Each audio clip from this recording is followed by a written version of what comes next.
Les machines regardent aussi. Bienvenue dans l'épisode 7 de votre saison 2 de How to Get Away with Bad Buzz. Ici, on va observer que dans la mise en place d'une cellule de veille pour éviter justement un bad buzz, les machines, ou du moins les IA, auront une importance intéressante, mais pas primordiale dans votre mise en place de cette cellule de veille.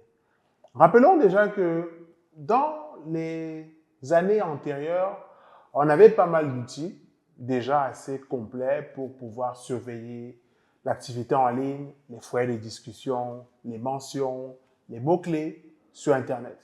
Maintenant, avec les IA qui se sont démocratisés clairement, on a plus d'outils et plus d'éléments pour aller plus loin dans notre veille. Dans un épisode précédent, j'ai parlé d'agents, les agents IA, pour pouvoir mettre en place justement ces cellules. Mais il faut retenir une chose, c'est que l'IA va capter la masse et c'est l'humain qui va décider ce qu'il va en faire.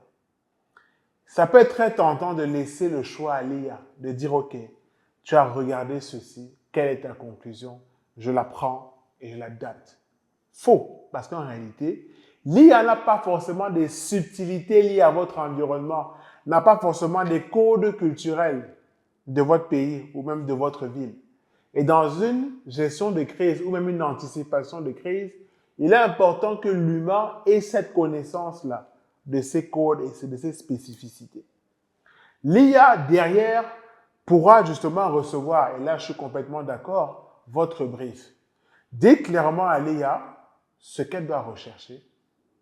Donnez lui-même, si possible, si vous avez déjà eu à gérer des crises, une sorte d'historique de vos gestions.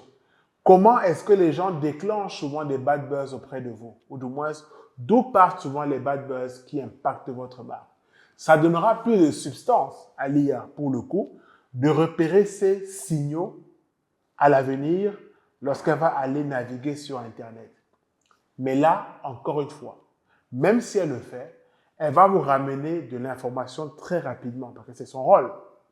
Derrière, vous en tant qu'humain, et là je parle vraiment du community manager ou même de toute personne de l'entreprise dans le département de la com digitale, de pouvoir faire une décision précise. Qu'est-ce qu'on fait de l'information qu'on vient d'avoir venant de la part d'IA? Donc, les machines regardent aussi, c'est pour dire qu'elles ont un droit dans notre cellule de veille. Elles peuvent nous permettre d'aller plus vite et d'aller dans des endroits un peu insoupçonnés que nous, en tant qu'humains, on va forcément passer plus de temps. Et on sait que le travail d'un community manager, ce n'est pas que faire de la veille. On est bien d'accord. Ça fait partie de son travail. Mais il doit surtout animer une communauté. Il doit surtout maintenir le lien interactif entre les membres de cette communauté et la marque qui a fédéré la dite communauté.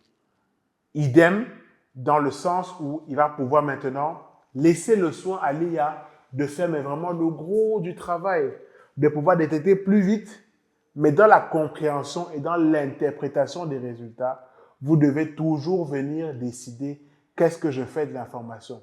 Et rappelez-vous, j'ai parlé des micro-signaux dans l'épisode précédent, parce qu'il était important de comprendre que lorsqu'une crise arrive, il y a toujours des petits trucs, des micro-signaux qui vont commencer à émerger.